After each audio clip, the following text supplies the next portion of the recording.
എല്ലാവർക്കും സലു കിച്ചണിലേക്ക് സ്വാഗതം. അപ്പം ഞാൻ കഴിഞ്ഞ വീഡിയോയിൽ അട ഉണ്ടാക്കിയത് കാണിച്ചില്ലേ, പോത്തിറച്ചിയുടെ അടയാണെന്ന് പറഞ്ഞപ്പോഴേക്കും കുറേ പേര് എൻ്റെ അടുത്ത് അതിൻ്റെ ഫില്ലിങ് എങ്ങനെയാണ് ഉണ്ടാക്കണത് എന്ന് ചോദിച്ചിട്ടുണ്ടായിരുന്നു. അപ്പം ഞാനത് വീഡിയോ എടുത്ത് വെച്ചിട്ടുണ്ടായിരുന്നെങ്കിലും അന്ന് പിന്നെ അത് വേണ്ടാന്ന് വിചാരിച്ചിട്ടുണ്ട്. അതുകൊണ്ട് പിന്നെ ഞാനത് കാണിക്കാത്തതാണ്. എന്തായാലും ഇതാണ് അതിൻ്റെ റെസിപ്പി എന്ന് പറയുന്നത്. അത് നന്നായിട്ടൊന്ന് കഴുകി ഇറച്ചി എടുത്ത ശേഷം നമുക്ക് കുരുമുളക് പൊടിയും മഞ്ഞൾപ്പൊടിയും ഉപ്പും കൂടി നന്നായിട്ടൊന്ന് മിക്സ് ചെയ്യണം. നല്ലതുപോലെ എല്ലായിടത്തും വരത്തക്ക രീതിയിലൊന്ന് മിക്സ് ചെയ്ത ശേഷം നമുക്ക് പ്രഷർ കുക്കറിൽ വെച്ച് വേവിച്ചെടുക്കാം. ഇപ്പോൾ വിറകടുപ്പൊക്കെ ഉള്ളവർക്ക് അങ്ങനെ വേവിച്ചെടുക്കാം. അതിലൊക്കെ വേവിച്ചെടുക്കുമ്പോൾ ഒരു പ്രത്യേക ടേസ്റ്റ് തന്നെയാണ്. പിന്നെ അതൊന്നും സാധിക്കാത്തതുകൊണ്ട് കുക്കറിൽ ഒരു 6 വിസിൽ വരെ ഒന്ന് വേവിച്ചെടുക്കണം. പിന്നെ ഓരോ ബീഫിൻ്റെയും ഇതനുസരിച്ചാണ് വിസിലിൻ്റെ എണ്ണം കൂട്ടുകയും കുറയ്ക്കുകയും ചെയ്യണത്. അപ്പം അതിന് ശേഷം സ്റ്റീമൊക്കെ പോയിട്ട് കുക്കർ തുറന്നപ്പോഴേക്ക് കണ്ടോ വെള്ളം ഇങ്ങനെ വന്നിട്ടുണ്ട്. അത് ബീഫിൽ നിന്ന് തന്നെ ഊറിയൊന്ന വെള്ളമാണ് കേട്ടോ. ഇതിൻ്റെ ആവശ്യമില്ല നമുക്ക്. അപ്പം ഞാൻ ഇതൊന്ന് ഡ്രെയിൻ ചെയ്തെടുക്കുകയാണ് കേട്ടോ. ഒന്നീ വറ്റിച്ചിട്ടെടുക്കാം. പിന്നെ ബീഫ് ഒരുപാട് അങ്ങ് വെന്തു പോരുത്, അത് പ്രത്യേകം ശ്രദ്ധിച്ചേക്കണേ. പിന്നെ 10-20 ചുവന്നുള്ളി വേണം. അതുപോലെ തന്നെ 10-20 വെളുത്തുള്ളി അല്ലിയും വലിയ 2 പീസ് ഇഞ്ചിയും ഞാനിവിടെ എടുത്തിട്ടുണ്ട്. വെളുത്തുള്ളിയുടെയും കൊച്ചുള്ളിയുടെയും അളവ് കുറച്ച് കൂടുതൽ എടുക്കുമ്പോഴാണ് ടേസ്റ്റ് കൂടുന്നത് കേട്ടോ. പിന്നെ പ്രത്യേകം ശ്രദ്ധിക്കേണ്ട കാര്യം എന്ന് വെച്ചാൽ നമ്മൾ ഇതിലേക്ക് സവാള അല്ല ചേർക്കുന്നത്. അപ്പോൾ എളുപ്പത്തിന് വേണ്ടിയിട്ട് നമ്മൾ സവാള ചേർക്കാമെന്ന് കരുതി കഴിഞ്ഞാൽ അത്ര രുചിയൊന്നും ഉണ്ടാകത്തില്ല. പിന്നെ ഇതുപോലെ അമ്മിക്കല്ലിലോ ഇതുപോലെ ചതയ്ക്കുന്ന കല്ലിലോ വെച്ച് നമ്മളിത് ചതച്ചിട്ട് എടുക്കുമ്പോൾ തന്നെയാണ് നല്ലത് കേട്ടോ. ഇപ്പോൾ എന്ത് നമ്മൾ നാടൻ രീതിയിൽ ഉണ്ടാക്കിയാലും ആ ഒരു നാടൻ രീതിയിൽ തന്നെ എല്ലാം ഫോളോ ചെയ്യുകയാണെങ്കിൽ നല്ലതാണ്. അപ്പം അതുകൊണ്ടാണ് ഞാൻ നേരത്തെ പറഞ്ഞത്, വിറകടുപ്പൊക്കെ ഉള്ളവരാണെങ്കിൽ നിങ്ങൾക്ക് അടുപ്പിൽ വെച്ചിട്ട് ഇറച്ചി വേവിച്ചെടുക്കാമെന്ന്. അതാകുമ്പോഴേക്കും എനിക്ക് തോന്നുന്നു 1-1.5 മണിക്കൂറെങ്കിലും വേഗം ടൈം എടുക്കും. അപ്പം ഇപ്പം ചതച്ചതൊക്കെ ഞാനൊന്ന് മാറ്റി വെക്കുകയാണ് കേട്ടോ. ഇനി കൊച്ചുള്ളി ആണ് ചതച്ച് കൊടുക്കാനുള്ളത്. ഒരുപാട് അങ്ങ് മഷി പോലെയൊന്നും ചതച്ചെടുക്കേണ്ട കാര്യമില്ല കേട്ടോ. അപ്പം നമുക്ക് സമയമുള്ള, എനിക്ക് ഈ പറഞ്ഞ മാതിരി ഇങ്ങനെയൊക്കെ കുക്ക് ചെയ്യാനൊക്കെ ഭയങ്കര ഇഷ്ടമാണേ. സമയം കിട്ടുകയാണെങ്കിൽ നല്ല രീതിയിലൊക്കെ കുക്ക് ചെയ്യാൻ ഇഷ്ടമാണ് കേട്ടോ. ഇപ്പം പിന്നെ ഈ പല തിരക്കും കാര്യങ്ങളും ഒക്കെ ഉള്ളത് കാരണം അങ്ങനെ ആസ്വദിച്ചുള്ളൊരു കുക്കിംഗ് ഒന്നും നടക്കുന്നില്ല എന്നുള്ളതാണ് വാസ്തവം കേട്ടോ. കുക്ക് ചെയ്യുമ്പോൾ എപ്പോഴും നമ്മളത് ഏത് കാര്യമാണെങ്കിലും നമ്മൾ ആസ്വദിച്ച് ചെയ്യുന്നതും വ്യത്യാസമുണ്ട് അല്ലേ. അപ്പം ഞാനിവിടെ ചതച്ചെടുത്തിട്ടുണ്ട്. ഇനിയാണ് മെയിൻ സംഭവം. നമ്മൾ ഈ ഡ്രെയിൻ ചെയ്ത് വെച്ചിരിക്കുന്ന ഇറച്ചി ഇതിലേക്ക് ഇട്ടിട്ട് ചതച്ചെടുക്കുകയാണ് ചെയ്യണത്. അപ്പം ഇടിയിറച്ചിയല്ലേ നമ്മൾ ഉണ്ടാക്കണത്. അപ്പം അതുകൊണ്ടാണ് ഇതിനെ ചതച്ചെടുക്കണത്. ഇപ്പം മിക്സിയിലിട്ടിട്ട് 2 കറക്കി എടുത്താലും മതി. പക്ഷേ അതും ഇതും തമ്മിൽ വ്യത്യാസമുണ്ട് കേട്ടോ. നമ്മൾ കുറച്ച് ഇങ്ങനെ എഫേർട്ട് എടുത്ത് ചെയ്യണ ഏതൊരു കാര്യമാണെങ്കിലും അതിന് രുചി കൂടുതൽ തന്നെ ആയിരിക്കും. കുറച്ച് ടൈം എടുക്കും. ഇതെല്ലാം ഒന്ന് ഇതുപോലെ ഒന്ന് പെട്ടെന്ന് ചതഞ്ഞ് കിട്ടും. പക്ഷെ ക്വാണ്ടിറ്റി കുറച്ച് കൂടുതലുള്ളത് കൊണ്ട് ഇതുപോലെ ചതച്ചെടുക്കാൻ ടൈം എടുക്കും. അത്രയേ ഉള്ളൂ കേട്ടോ.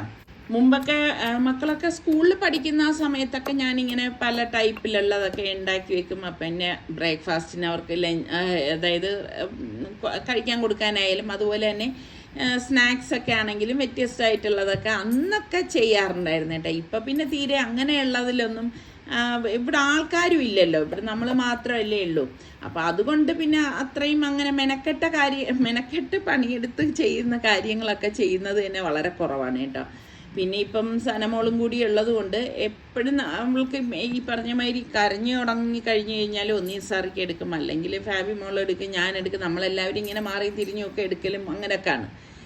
അപ്പോൾ കുഞ്ഞുങ്ങളൊക്കെ ഉള്ളപ്പം നമുക്ക് അങ്ങനെ ഒറ്റയ്ക്കുള്ളതുപോലെയുള്ള സമയം കിട്ടിയെന്നൊന്നും വരത്തില്ലല്ലോ. അപ്പോൾ ഇറച്ചി കംപ്ലീറ്റ് ഞാനിവിടെ ഇതിനിടയിൽ ചതച്ചെടുത്തിട്ടുണ്ടായിരുന്നു. അപ്പോൾ ഇനി നമുക്ക് ഇത് റെഡിയാക്കാൻ വേണ്ടിയിട്ട് ചുവട് കട്ടിയുള്ള ഒരു പാൻ വേണം എടുക്കാൻ. ഞാനിവിടെ ഒരു ഉരുളിയാണ് എടുത്തിരിക്കുന്നത് കേട്ടോ. ഇതിലേക്ക് വെളിച്ചെണ്ണ ഒഴിച്ചിട്ട് നമുക്ക് ഉലുവയൊന്ന് പൊട്ടിച്ചു കൊടുക്കാം. പിന്നെ കുറച്ച് നമ്മുടെ പെരിഞ്ജീരകം ഇല്ലേ, വലിയ ജീരകം, അതും കൂടി ഇട്ട് കൊടുക്കാനേ. എന്നിട്ട് നമുക്ക് ഈ വറ്റൽമുളക് ഇതുപോലെ ചെറുതായിട്ട് ഒന്ന് കട്ട് ചെയ്തിട്ട് കൊടുക്കാം. ഇതൊക്കെ ഇടുമ്പോഴാണ് ശരിക്കും പറഞ്ഞാൽ നല്ല ടേസ്റ്റ് ഉണ്ടാവണം കേട്ടോ. പിന്നെ കുറച്ച് കറിവേപ്പിലയും കൂടി ഇതുപോലെ ഇട്ടൊന്ന് മൂപ്പിച്ച് കൊടുക്കണം. ഇപ്പോൾ കറിവേപ്പില ഞാനിവിടെ കുറച്ച് അധികമായിട്ട് ചേർത്ത് കൊടുക്കുന്നുണ്ട്. അതിനുശേഷം നമ്മൾ ഈ ചതച്ച് വെച്ചിരിക്കുന്ന ഇഞ്ചി, വെളുത്തുള്ളി, ചുവന്നുള്ളിയില്ലേ, അതും കൂടി ഇട്ടിട്ട് എല്ലാം ചേർത്തിട്ട് നന്നായിട്ട് ഒന്ന് വഴറ്റി കൊടുക്കാം. നല്ലതുപോലെ ഒന്ന് വഴറ്റിയെടുക്കണം.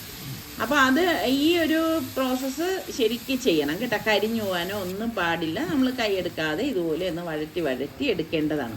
അപ്പോൾ ശരിക്കും പറഞ്ഞു കഴിഞ്ഞാൽ നിങ്ങളൊക്കെ ഈ ഇടിയിറച്ചിയൊക്കെ ഉണ്ടാക്കാറുണ്ടോ? നല്ല ടേസ്റ്റാണ് കേട്ടോ. പിന്നെ നമുക്കിതിലേക്ക് 1 ടേബിൾ സ്പൂണോളം തരിതരിപ്പായിട്ട് പൊടിച്ച മുളകും അതുപോലെ തന്നെ 1.5 ടീസ്പൂൺ കുരുമുളക് പൊടിയും കൂടി ചേർത്ത് കൊടുക്കുന്നുണ്ട്. അതിനുശേഷം നമുക്ക് കാശ്മീരി ചില്ലി പൗഡർ ഇതുപോലെ 2 ടീസ്പൂണും ഗരം മസാല 1/2 ടീസ്പൂണ് മഞ്ഞൾപ്പൊടി, പിന്നെ വേണ്ടത് മല്ലിപ്പൊടിയാണ്. ഞാനിവിടെ 1.5 ടീസ്പൂൺ മല്ലിപ്പൊടിയും പാകത്തിനുള്ള ഉപ്പും കൂടി ഇട്ട ശേഷം നമുക്ക് ഇതുപോലെ ഒന്ന് ഇളക്കി അതൊന്ന് വരട്ടി കൊടുക്കണം. അതായത് ആ പൊടികളുടെ ആ ഒരു പച്ച ചുവയും പച്ച മണമൊക്കെ മാറത്തക്ക രീതിയിൽ വേണം നമ്മളിതൊന്ന് ഇളക്കിയെടുക്കാനുള്ളത് കേട്ടോ. അപ്പോൾ ഇതൊക്കെ ഇങ്ങനെയൊക്കെ ഉണ്ടാക്കുമ്പോഴേക്കും എനിക്ക് സുൽത്താൻ ഓർമ്മ വരും കേട്ടോ. സുൽത്താനാണെങ്കിൽ എപ്പോഴും ഇങ്ങനെ ഭയങ്കര ഡ്രൈ ആയിട്ടുള്ള ഇതുപോലത്തെ ബീഫൊക്കെ കൊടുക്കുകയാണെങ്കിൽ അങ്ങനെയാണ് ഇഷ്ടം കഴിക്കാനൊക്കെ കേട്ടോ. പക്ഷെ ഇപ്രാവശ്യം വന്നപ്പോഴേക്ക് പറഞ്ഞ് ഞാൻ മടുത്തുമ്മ, എനിക്ക് വേണ്ടിയിട്ട് ഇങ്ങനെയൊന്നും ഇനി ഉണ്ടാക്കണ്ട എന്നാണ് പറഞ്ഞിരിക്കുന്നത്. അതുകൊണ്ട് തന്നെ സുൽത്താൻ ഇപ്രാവശ്യം വന്നപ്പോൾ ഞാൻ അങ്ങനെയൊന്നും ഉണ്ടാക്കി കൊടുത്തിട്ടുണ്ടായിരുന്നില്ല കേട്ടോ. അപ്പോൾ ഇതാ നമ്മൾ ഇടിച്ച് വെച്ച ഇറച്ചി ഉണ്ടല്ലോ, അത് ഇതിലേക്ക് ഇട്ടിട്ട് ഇതുപോലെ ഒന്ന് ഇളക്കി കൊടുക്കാം. ഇളക്കി ഇനി അതിനെ ഒന്ന് വരട്ടിയെടുക്കണം കേട്ടോ. അപ്പോൾ ഇതാ ഇതുപോലെ ഒന്ന് എല്ലായിടത്തും ആ മസാല എത്തത്തക്ക രീതിയിൽ നമുക്കിതൊന്ന് ഇളക്കി കൊടുക്കാം. അപ്പം ഞാൻ ഇതുപോലെ എല്ലാം കൂടെ ഈ അടിയിൽ നിന്ന് ചേർത്തിട്ട് ഒന്ന് ഇളക്കി കൊടുക്കാണ്.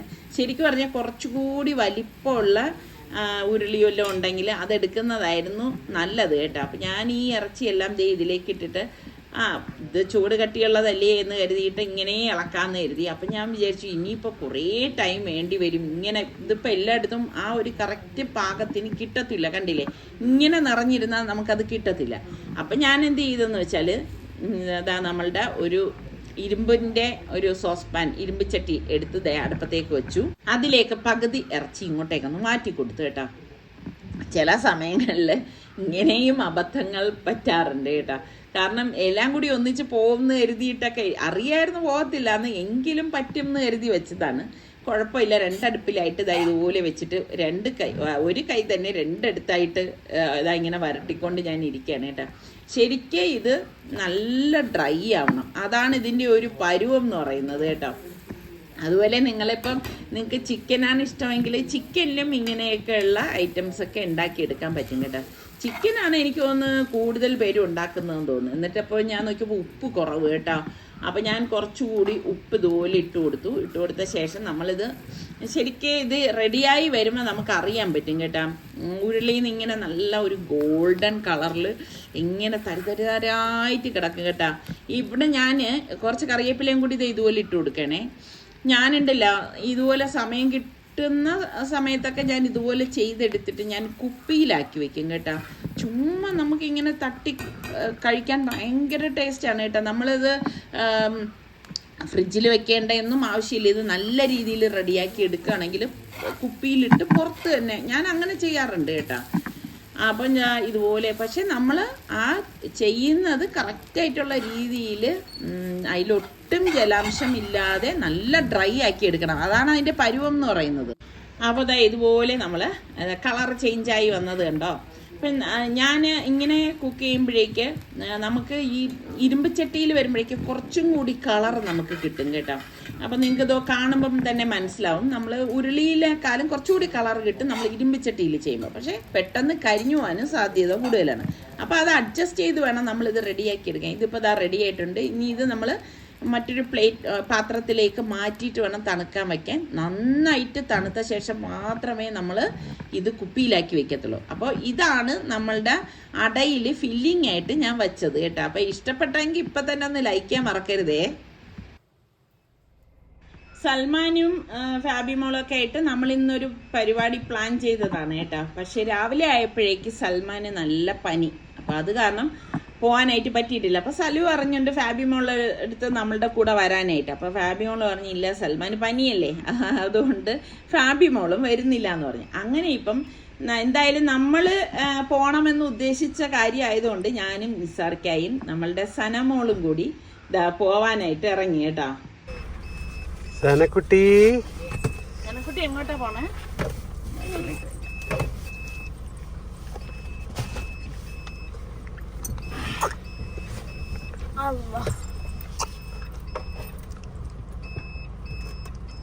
ആദ്യമായി സനക്കുട്ടിയുമായി അല്ലേ? എന്താ എന്താ പറ്റി? എന്താ നോക്കണം? നല്ല തുണി. എന്ത് പറ്റി? ടാറ്റ പറ മമ്മക്ക്. ടാറ്റ അമ്മയും വേണ്ട പപ്പയും വേണ്ട. ടാറ്റ ടാറ്റ പറഞ്ഞോട്ടോ. ടാറ്റ ടാറ്റ. ഉമ്മ എടുത്തേ. ഉമ്മ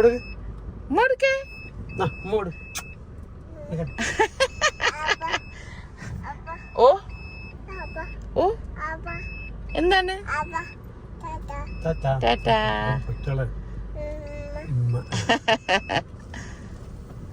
അപ്പൊ നമ്മളെല്ലാരും കൂടി പൊന്മുടിക്ക് പോകാനാണ് പ്ലാൻ ചെയ്തിരുന്നത് കേട്ടോ. അപ്പൊ സലൂനാകുമ്പോഴേക്ക് ഇങ്ങനെ എല്ലായിടത്തും കൊണ്ടുപോയി കാണിക്കാനൊക്കെ അറിയാലോ. അപ്പൊ സലു ഇല്ലാത്തതുകൊണ്ട് തന്നെ ഞങ്ങള് പിന്നെ ഇറങ്ങിയ ശേഷം എൻ്റെ മാമയുടെ മോനുണ്ട് കേട്ടോ, ചിക്കു. അവനും ആള് നല്ല മിടുക്കനാണ്. അങ്ങനെ അവനെ വിളിച്ചപ്പോൾ അവൻ വീട്ടിലുണ്ടെന്ന് പറഞ്ഞു. അങ്ങനെ അവിടെ എത്തിയപ്പോഴേക്ക് പിന്നെ ഞാൻ പറഞ്ഞു, എനിക്ക് പിന്നെ മാമായും മാമിയല്ലേ, നിങ്ങളും കൂടി കയറ്, നമുക്ക് ജസ്റ്റ് ഒന്ന് പൊന്മുടി വരെ പോയിട്ട് വരാമെന്ന് പറഞ്ഞു. അങ്ങനെ അവരുമായിട്ടാണ് നമ്മളിപ്പോൾ ദാ പൊന്മുടിയിലേക്ക് പോകുന്നത് കേട്ടോ. ശരിക്കും പറഞ്ഞാൽ എനിക്ക് ഭയങ്കര വിഷമമുണ്ടേ. സൽമാനും വല്ലാതെ അങ്ങ് നമ്മളിങ്ങനെ ഒരുമിച്ച് ഒരു ട്രിപ്പ് പോകുമ്പം അങ്ങനെ ഒരു ആഗ്രഹം ഉണ്ടാവുമല്ലോ, എപ്പോഴും അങ്ങനെ നടക്കുന്നതൊന്നും അല്ലല്ലോ. അപ്പോൾ ഇന്നായപ്പോഴേക്ക് നല്ല പനിയേട്ടാ. അപ്പം നിങ്ങൾ ചോദിക്കും പനിയായിട്ട് ഞാൻ എങ്ങനെ വന്നു എന്നൊക്കെ ചോദ്യം വരും. പക്ഷെ ഞങ്ങളിങ്ങനെ പ്ലാൻ ചെയ്തതായതുകൊണ്ട് ഒരു കാര്യത്തിന് നമ്മൾ മുന്നിട്ടിറങ്ങിക്കഴിഞ്ഞാൽ പിന്നെ പിന്നോട്ടേക്ക് വയ്ക്കുന്ന കാര്യമില്ല കേട്ടാ. അങ്ങനെ ഇപ്പം ദാ നമ്മളുടെ പൊന്മുടി അങ്ങോട്ടേക്ക് എത്താറായിട്ടുണ്ട്. പോകുന്ന വഴിക്ക് തന്നെ എന്തൊരു ഭംഗിയാണെന്നറിയാവോ. പൊന്മുടി കാണാത്തവരൊക്കെ ശരിക്കും വന്നൊന്ന് കാണണം കേട്ടോ. അപ്പോൾ അടിപൊളിയാണ്. ഇപ്പം എനിക്കാണെങ്കിൽ ഇങ്ങനെ വീക്കെൻഡിൽ പോകാൻ ഇഷ്ടമില്ല. അപ്പോൾ സൽമാൻ ആണെങ്കിൽ ഈ ഒരു ദിവസം മാത്രമേ അവധി ഉണ്ടായിരുന്നുള്ളൂ. അതുകൊണ്ടാണ് അങ്ങനെ പ്ലാൻ ചെയ്തത്. വരുന്ന വഴിയിൽ ഇതേ കണ്ട കുരങ്ങുമൊക്കെ ഉണ്ട്. വീക്കെൻഡ് ആകുമ്പോൾ ഭയങ്കര റഷായിരിക്കും. അപ്പോൾ അതിൻ്റെ ഇടയിൽ നിന്ന് നമുക്കൊന്നും ഇങ്ങനെ ആസ്വദിക്കാനൊന്നും പറ്റത്തില്ല. ഇതാകുമ്പോൾ അതാ നോക്കിക്കേ, വഴിയിലൊന്നും വലിയ റഷും കാര്യങ്ങളൊന്നുമില്ല. ഇപ്പം നല്ല ക്ലൈമറ്റ് ആയതുകൊണ്ട് തന്നെ ഇവിടെ ഈ വീക്കെൻഡിലൊന്നും വരാനേ പറ്റത്തില്ല, അത്ര തിരക്കാണെന്ന് ചിക്കു പറഞ്ഞിട്ടുണ്ടായിരുന്നു കേട്ടോ. അങ്ങനെ ഇവിടെ വന്നത് പണ്ടത്തെ ഞങ്ങളുടെ വീഡിയോയിലുണ്ടായി ഈ ഒരു സ്ഥലമൊക്കെ. ഞങ്ങൾ അന്ന് സൽമാൻ കല്യാണമൊന്നും കഴിഞ്ഞിട്ടില്ല, അവിടെ നിന്ന് കുറേ ഫോട്ടോസും കാര്യങ്ങളൊക്കെ എടുത്തത്. ഇപ്പം ദാ സനമോളയായിട്ടാണ് ഇവിടെ വന്നത്. അപ്പോൾ സനമോൾക്ക് ഫോട്ടോഷൂട്ടിന് വേണ്ടിയിട്ട് അവളുടെ കുറച്ച് കൊടയും അതുപോലെ അവളുടെ തൊപ്പിയും അതെല്ലാം എടുത്തിട്ടാണ് വന്നത് കേട്ടോ. പക്ഷെ ഇവിടെ വന്നപ്പോഴേക്ക് നല്ല കാറ്റുണ്ട് കേട്ടോ. എന്തൊരു ഭംഗിയാണെന്നറിയാവോ, പറഞ്ഞിട്ടും മതി വരുന്നില്ല. അപ്പം ഞങ്ങൾ ധൃതിയിൽ ഉച്ച കഴിഞ്ഞപ്പോഴല്ലേ ഇറങ്ങിയത്. വരാനുള്ള കാര്യം എന്ന് പറഞ്ഞാൽ 4 മണി കഴിഞ്ഞ് കഴിഞ്ഞാൽ പിന്നെ അവർ അങ്ങോട്ടേക്ക് കടത്തി വിടത്തുമില്ലല്ലോ. അപ്പം അത് കാരണം നമ്മൾ പെട്ടെന്ന് വന്നതാണ് കേട്ടോ.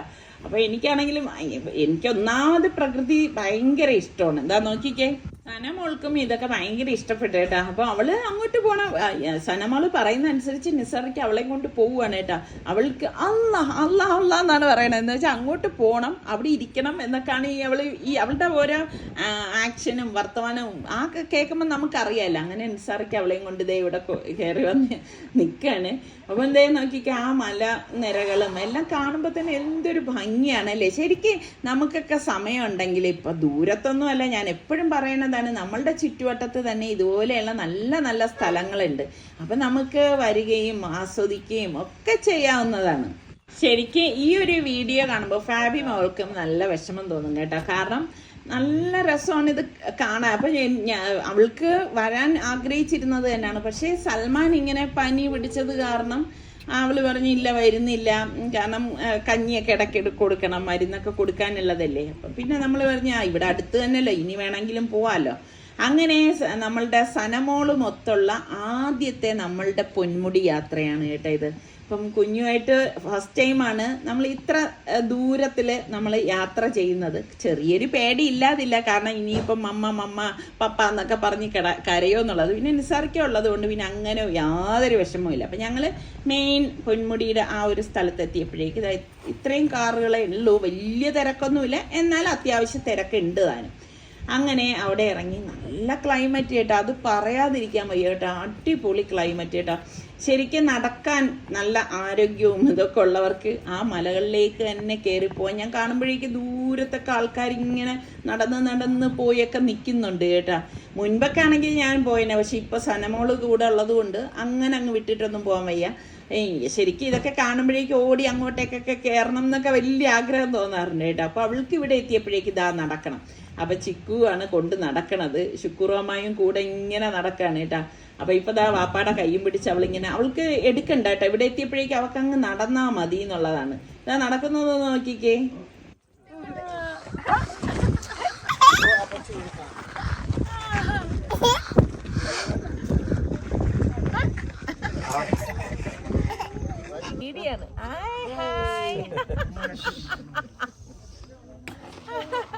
കൈകൊട്ടിക്കേ സനമോള് കൈകൊട്ടുന്നത് എങ്ങനെ? അപ്പം നമ്മളവിടെ ഇരിക്കുമ്പോഴേക്കും നമ്മളുടെ വ്യൂവേഴ്സാണ്, ഇവർ ദുബായിൽ നിന്ന് ഇപ്പോൾ വെക്കേഷന് വന്നതാണെന്ന് പറഞ്ഞു. ഒത്തിരി സന്തോഷം, ഇതുപോലെയുള്ള പലരെയും നമുക്ക് അവിടെ കാണാനായിട്ട് സാധിച്ചു. അപ്പോൾ എല്ലാവരും എൻജോയ്മെൻറ്റ് കണ്ടെത്തുന്ന ഒരു സ്ഥലം തന്നെയാണ് കേട്ടോ പൊന്മുടി എന്ന് പറയുമ്പം. ശരിക്കും ഇവിടെ വന്ന് കണ്ടപ്പം എനിക്ക് തോന്നിയൊരു കാര്യം എന്ന് പറഞ്ഞാൽ, ഞാനിപ്പോൾ കുറച്ച് നാളായി ഇങ്ങോട്ടേക്ക് ഞങ്ങൾ വന്നിട്ട്, കുട്ടികൾക്ക് ഇതുപോലെ നമ്മുടെ സനബേബിയെ പോലെയുള്ള കൊച്ചു കൊച്ചു മക്കൾക്ക് കളിക്കാൻ ഒരു പ്ലേ ഏരിയ എങ്കിലും ഗവൺമെൻറ്റിന് ചെയ്യാമായിരുന്നു. പക്ഷെ അങ്ങനത്തെ യാതൊന്നും ഇവിടെ ഇല്ല എന്നുള്ളതാണ്. ഇത്രയും നല്ല ഒരു സ്ഥലത്ത് നമ്മുടെ ആൾക്കാർ പോലും മൂന്നാർ എന്നൊക്കെ പറഞ്ഞ് ഇവിടെ നിന്നൊക്കെ ഓടുന്നുണ്ട്. അതിൻ്റെ ഒന്നും ആവശ്യമില്ല, നമ്മുടെ ഈ അത്രയും അടുത്ത് തന്നെയാണ് പൊന്മുടിയുള്ളത്.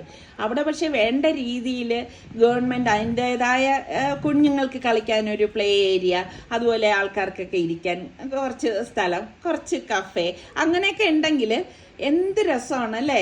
പക്ഷെ അതൊന്നും ഇവിടെ ഇല്ല. ഇങ്ങനെ നമ്മൾ ഇതുപോലെയുള്ള ഈ കൽക്കെട്ടിൽ വേണം വന്നിരിക്കാനുള്ളത്. എന്തായാലും ഉള്ളത് നമുക്ക് ആസ്വദിക്കാൻ ഒത്തിരി നല്ല നല്ല എന്തു പറയാൻ, നമുക്ക് പ്രകൃതിയെ തൊട്ടറിഞ്ഞ് ആസ്വദിക്കാൻ എന്ന് പറയുന്നത് അതാണ് ഇവിടുത്തെ അവസ്ഥ. അപ്പോൾ ദാ നമ്മളുടെ സനമോള് ക്യാപ്പൊക്കെ വെച്ചു. കൂളിംഗ് ഗ്ലാസ് അവൾ തലയിലേ വയ്ക്കാറുള്ളൂ കേട്ടോ, കണ്ണിൽ വയ്ക്കുന്ന പ്രകൃതം അല്ല. അങ്ങനെ അവളെയും കൊണ്ട് ഞാൻ ഇവിടെ നിന്ന് അവൾക്ക് അവിടെ നിൽക്കണം ഇവിടെ നിൽക്കണം ഇങ്ങനെ എല്ലാം ചൂണ്ടിക്കാണിക്കും കേട്ടാ. അപ്പം എനിക്ക് തോന്നുന്നത് നമ്മളെപ്പോലെ ഇതൊക്കെ ആസ്വദിക്കുന്ന മോളാണ് സനമോളെന്നാണ് എനിക്ക് തോന്നുന്നത് കേട്ടോ. എന്ത് രസമുണ്ടെന്ന് നോക്കിയത്, ഓരോരുത്തരൊക്കെ താഴോട്ടൊക്കെ ഇറങ്ങി പോകുന്നുണ്ട്. ഭയങ്കര നിങ്ങൾ വരാത്ത ആൾക്കാരൊക്കെ ഉണ്ടെങ്കിൽ എനിക്ക് തോന്നുന്നു ഇപ്പോൾ മലപ്പുറം കോഴിക്കോട് അങ്ങനത്തെ ഉള്ളവരിൽ എല്ലാവരും ഒന്നും ഇവിടെ നമ്മുടെ തിരുവനന്തപുരത്ത് പൊന്മുടി വന്ന് കണ്ടെന്നിരിക്കത്തില്ല. നിങ്ങളൊക്കെ വന്ന് പൊന്മുടി കാണണം, സൂപ്പർ സ്ഥലമാണ് കേട്ടോ. എടുത്തു പറയേണ്ടത് തിരുവനന്തപുരത്ത് കുറേ സ്ഥലങ്ങൾ കാണാനുള്ള കൂട്ടത്തിൽ വേണം നിങ്ങൾ പൊന്മുടി. അല്ലാതെ പൊന്മുടിക്ക് വേണ്ടി മാത്രം നിങ്ങൾ ചിലപ്പം കോഴിക്കോട് നിന്ന് വരുന്നവരാണെങ്കിൽ അവിടെയും ഹൈ റേഞ്ചും കാര്യങ്ങളും കാണും, അതിന് മാത്രമായിട്ട് വരരുത് കേട്ടോ, അതും കൂടി പറഞ്ഞേക്കാം. അങ്ങനെ ഇതേ കണ്ട എത്ര ദൂരത്താണ് ആൾക്കാർ നിൽക്കുന്നതെന്ന് നോക്കിക്കേ. ഭയങ്കര നല്ല ക്ലൈമറ്റ് ആയിരുന്നു. ഇത്രയും ദിവസം മഴയൊക്കെ ഉണ്ടായിരുന്നല്ലോ. അപ്പോൾ ചിക്കു പറയുന്നുണ്ടായിരുന്നു, താത്ത ഇന്നലത്തെ ദിവസം നല്ല മഴയല്ലായിരുന്നു, ഇന്നലെ വന്നിരുന്നെങ്കിൽ നിങ്ങൾ പെട്ടുപോയേനേന്ന്. ശരിക്കും എനിക്ക് തോന്നിപ്പോയത് എന്തറിയോ, നമ്മൾ ഉച്ച കഴിഞ്ഞല്ലേ ഇറങ്ങിയത്, ശരിക്കും രാവിലെ ഇറങ്ങണം കേട്ടോ. അപ്പോഴാണ് കുറേ സമയം നമുക്കിവിടെ ചിലവഴിക്കാനായിട്ടൊക്കെ പറ്റുന്നത്. അപ്പോൾ രാവിലെയൊക്കെ വന്ന് എല്ലാവരും ഒക്കെ ഒരുമിച്ചാണ് വരുന്നതെങ്കിൽ നല്ല രസം തന്നെയാണ്. വേണ്ട അവിടെയൊക്കെ കയറി നോക്കുമ്പോഴേക്കും നല്ല രസമുണ്ട് കേട്ടോ. ഇതിൻ്റെ ഇടയിലിടയിൽ ഇങ്ങനെ ഊറ്റുവെള്ളമുണ്ട് കേട്ടോ, അതും നല്ല രസമാണ് അവിടെ കാലൊക്കെ നനയ്ക്കാനും ഒക്കെ. കാരണം ഊറ്റുവെള്ളമല്ല, നല്ല തണുപ്പാണേ. അപ്പോൾ ദാ സനബേബിക്ക് ഇവിടെ ഇരിക്കണം എന്ന് പറഞ്ഞ് അങ്ങനെ കൊണ്ടുവന്ന് ഇരുത്തിയതാണ് കേട്ടോ. അവൾ ഭയങ്കര സ്മാർട്ടായിട്ടൊക്കെ നിൽക്കുന്നുണ്ട്. അപ്പം എന്നാ പോകുന്നതെന്ന് പറഞ്ഞ് നിസാർക്ക് എടുത്തപ്പോഴേക്ക് ഇതിനിടയിൽ അവൾ താഴെ ഇറങ്ങണം എന്ന് പറയുന്നത്. അപ്പം ഇതിൻ്റെ ഇടയിൽ അവൾക്ക് ഇങ്ങനെ പഴം ഫുഡ് ഇങ്ങനെ നിസാർക്ക് കൊടുത്തുകൊണ്ടും ഇരിക്കുന്നുണ്ട് കേട്ടോ. പിന്നെ ഞങ്ങൾ അവിടെ നിന്ന് വരുന്ന വഴിയിൽ ഈ ഒരു സ്പോട്ടിൽ ഇറങ്ങി കേട്ടോ. എന്തൊരു ഭംഗിയാണെന്നറിയാവോ കാണാനായിട്ട്. തിരിച്ച് വണ്ടിയിലേക്ക് കയറാനേ തോന്നുന്നില്ല കേട്ടോ, അത്ര ഭംഗി ഇവിടെ നിന്ന് നോക്കിക്കഴിഞ്ഞാൽ. പ്രത്യേകിച്ച് ഈ ഒരു ടൈമും കൂടെ ആയപ്പോഴേക്കുണ്ടല്ലോ, സൂപ്പർ. അപ്പോൾ അവള് നിസാർക്ക് ആദ്യം ഇറങ്ങിയില്ലായിരുന്നു കേട്ടോ. മോൾ അവിടെ നിന്നുകൊണ്ട് വാപ്പ എന്ന് പറഞ്ഞപ്പോഴാണ് നിസാർക്ക് ഇറങ്ങിയത്. ഞാൻ പിന്നെ ഇങ്ങനെയൊക്കെ പോയി കഴിഞ്ഞാൽ എല്ലായിടത്തും നമ്മൾ ഇറങ്ങി കാണാനല്ലേ പോകുന്നത്. അപ്പോൾ ഇതെല്ലാം ഇറങ്ങി കണ്ട് ആസ്വദിച്ചിട്ടേ കയറത്തുള്ളൂ. മാമായും വണ്ടി ഇരിക്കായിരുന്നു കേട്ടോ. അവരൊക്കെ എപ്പോഴും വരുന്നവരൊക്കെ ആയതുകൊണ്ട് അവർക്ക് ഇതൊന്നും ഒരു പുതുമയല്ല. പക്ഷെ നമ്മളിപ്പം കുറച്ച് നാളായി കേട്ടോ ഇങ്ങോട്ടൊക്കെ വന്നിട്ട് തന്നെ. ബസ് പോകുന്നുണ്ട്, പൊന്മുടി ബസ്സാണ്. അപ്പോൾ ബസ്സിൽ കയറിയിരുന്നാലും ഇങ്ങ് എത്താൻ പറ്റും. അങ്ങനെ ഇപ്പം ഇവിടെ നമ്മൾ നിർത്തിയെന്ന് വെച്ചാൽ ചായ കുടിക്കാൻ വേണ്ടിയിട്ടാണ് കേട്ടോ. അപ്പോൾ ഞാൻ പറഞ്ഞു ഇവിടുത്തെ തേയിലത്തോട്ടമുണ്ടല്ലോ, അവിടെ നിന്നുള്ള തേയിലയായിരിക്കും അവർ ഉപയോഗിക്കുന്നത്. ഇങ്ങനെ തൊട്ട് ആ ഊറ്റുവെള്ളമാണ്.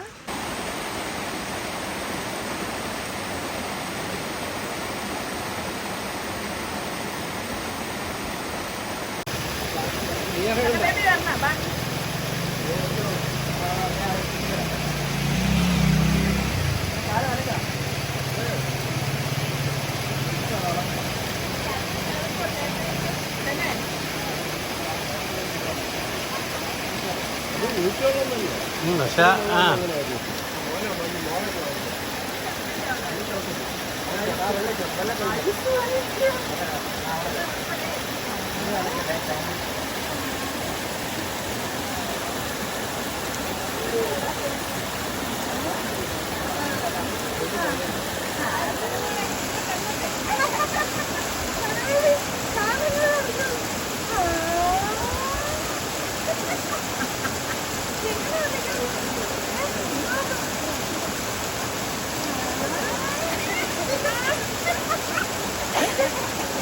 നമ്മള് വീട്ടിൽ കുളിക്കത്തില്ലേ?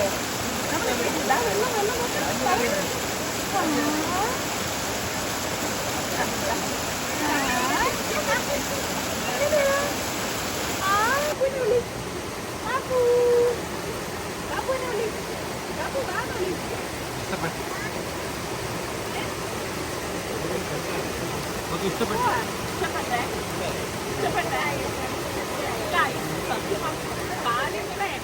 മരവിച്ചിരിക്കാണ് ഐസ് വാട്ടർ വന്നിട്ട്.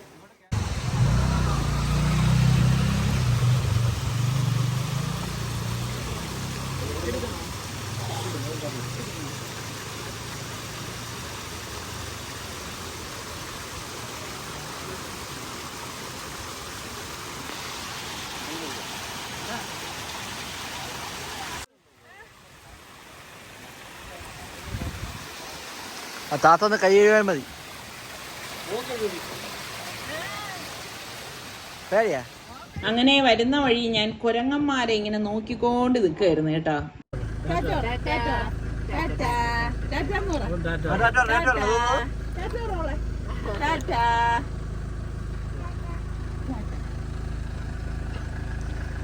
അതിന് ഭയങ്കര ക്ഷീണം, ഇന്നലെ ഉറങ്ങിയതേ ഇല്ല.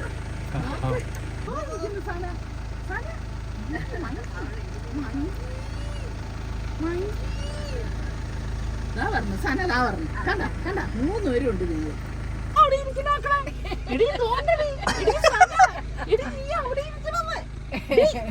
അവൾ അങ്ങോട്ടല്ലേ നോക്കണത്.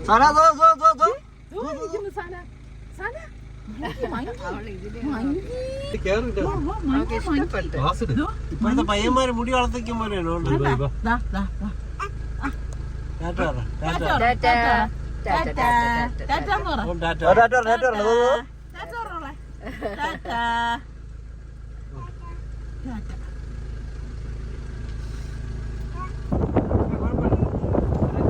അങ്ങനെ കുരങ്ങനെയൊക്കെ കണ്ട് ടാറ്റയൊക്കെ പറഞ്ഞിട്ട് ഇനിയിപ്പം അവിടെ നിന്ന് പോവാണ്. പോകുമ്പോഴും നല്ല രസമാണ് കേട്ടോ. കാരണം നമ്മൾ ഇങ്ങനെ മല ഇറങ്ങി ഇറങ്ങി ഇറങ്ങി പോകുന്നതല്ലേ. അതിലൊന്നും എലി വിടർത്തി ആടിയിരുന്നെങ്കിൽ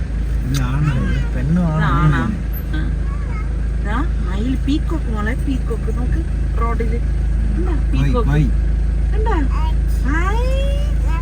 പീക്കോക്ക്. ഇനി പോകുന്ന വഴിയിൽ എൻ്റെ കൊച്ചുമ്മയുടെ വീട്ടിലും കൂടി കയറിയിട്ട് വേണം പോകാനുള്ളത്. കാരണം അവിടെ നിന്ന് ഇങ്ങോട്ട് വന്നപ്പോൾ നമ്മൾ കയറിയിട്ടില്ലായിരുന്നു. കാരണം 4 മണിക്ക് എത്തണ്ടേ, അതുകൊണ്ട് ഇനിയിപ്പോൾ അവിടെയും കയറിയിട്ട് പിന്നെ നമ്മൾ നേരെ വീട്ടിൽ പോകും.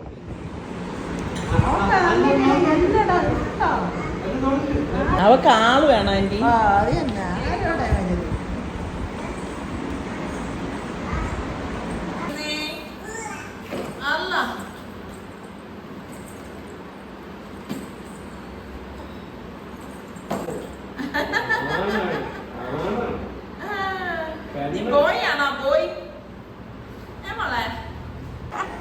നീ ഇറങ്ങിയിട്ട് കയറുള്ളേ. ആ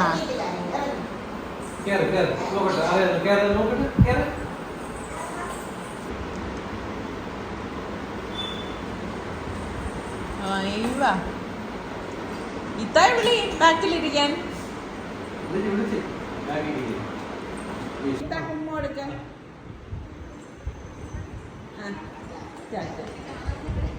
ഉമ്മച്ചോക്കും മോടത്തില്ല, ഉമ്മച്ചോക്കും മോടത്തില്ല, ഉമ്മച്ചോക്കും മോടത്തില്ല. റൈസുണ്ടാക്കും മോടത്തില്ല.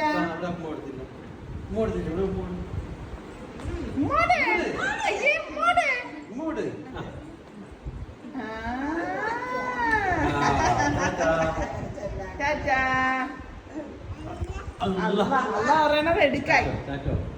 ടാറ്റാ ഇത്ത ഇത്ത ഇത്ത ബൈ ഇത്ത ഫ്ലൈങ് കിസ് ഫ്ലൈങ് കിസ്